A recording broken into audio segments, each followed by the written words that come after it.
How to change TikTok username before 30 days. Hey everybody, in this video, I'll show you how to change TikTok username before 30 days.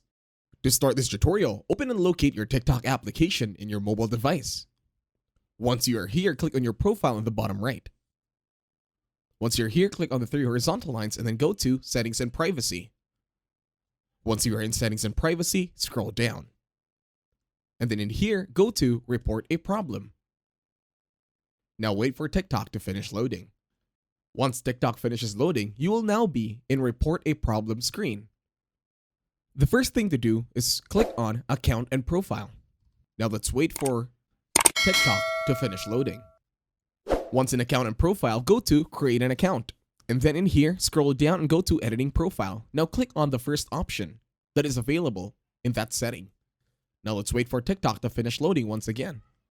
In here, in Report a Problem screen, we will now go to click on No, so that our feedback will be submitted.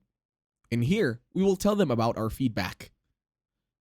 In this bar over here or in this square, type in your problem. Make sure you are clear, concise. Or you could also follow what I'm saying here on my screen. Go ahead, take your time in typing. In here, you can also add attachments such as photos or videos. Once done, click on Submit. And that's it. Hopefully you got some value in this one. Leave a like, share, and subscribe to the channel. And as always, I'll see you on the next one.